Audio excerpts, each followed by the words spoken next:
the best. 3dhobbyshop.com.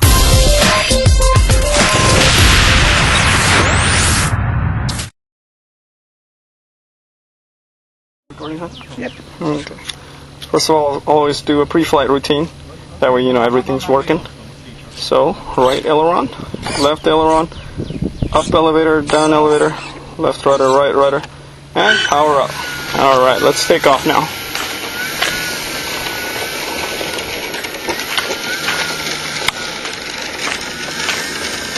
Alright. And off she goes.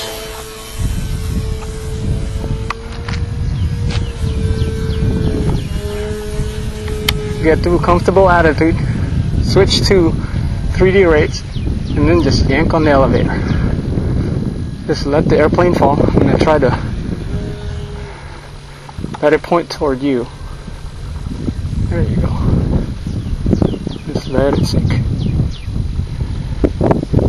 There you go.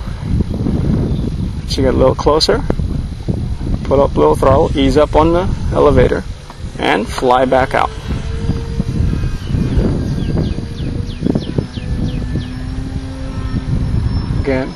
Again to safe altitude,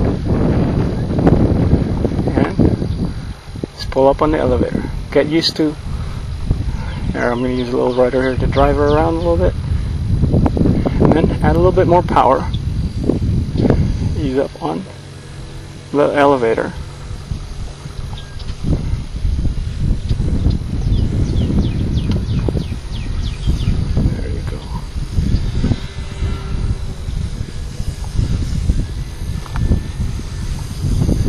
Make a right turn, left turn. Turns are initiated by rudder, and the purpose of the ailerons and turns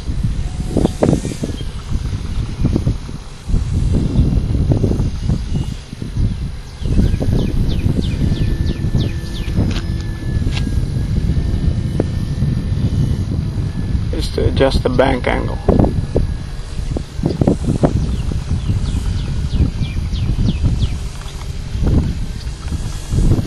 If you need her to move a little bit faster, then you ease up on the elevator. Okay, let's start over again. Okay, there you go.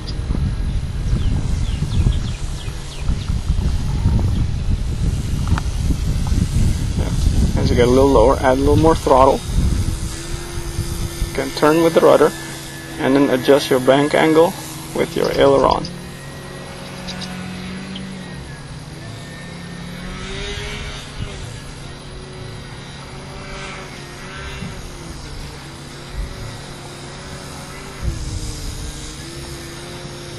Okay. Now let's make a right turn. The wind right now is behind my back.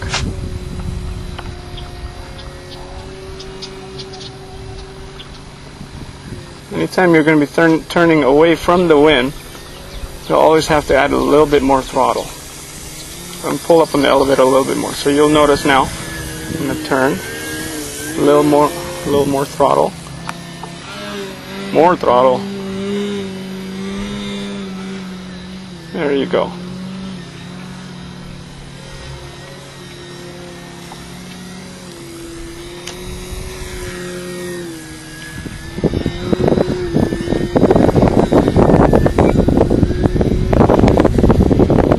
Again, turning away from the wind, add a little more throttle, and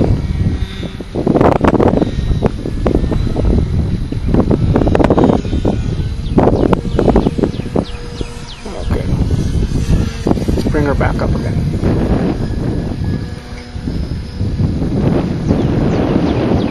To do an elevator, you can start with a parachute and yank on the stick. Just go from there.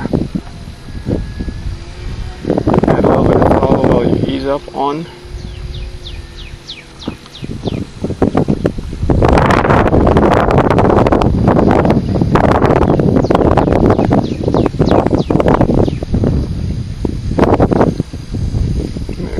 A good flying model shouldn't really have a wing rock, or very minimal that you would need to correct for, which makes the learning curve a little easier.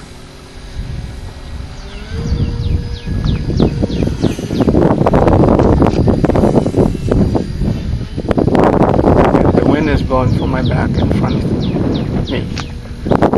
So I'd want the airplane to be facing the wind to make it weather vane a little easier. Just come down, add throttle. And then as you exit, just ease up on the elevator, punch the gas. There you go.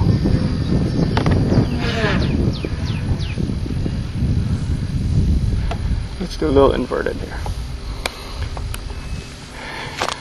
Once you get used to this is actually easier than upright, because the model, any model overall, is going to be more stable inverted than it is upright. The most confusing thing is actually adjusting for the rudder. When I was learning this, what I used to do was to lead with my aileron just a little bit so that I get the direction and think opposite rudder. So let's try this.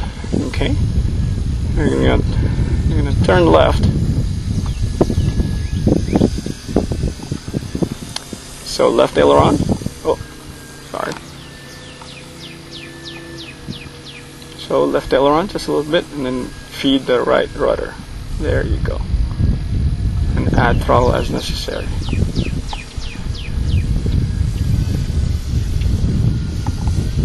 Likewise, right turn, right rudder, left, excuse me, right aileron, left rudder. There you go.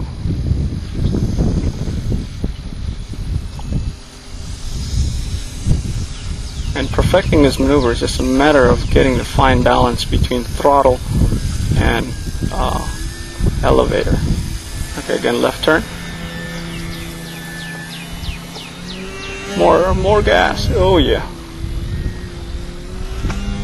When you're in a difficult position like this, plane's not going anywhere, just punch out and be safe.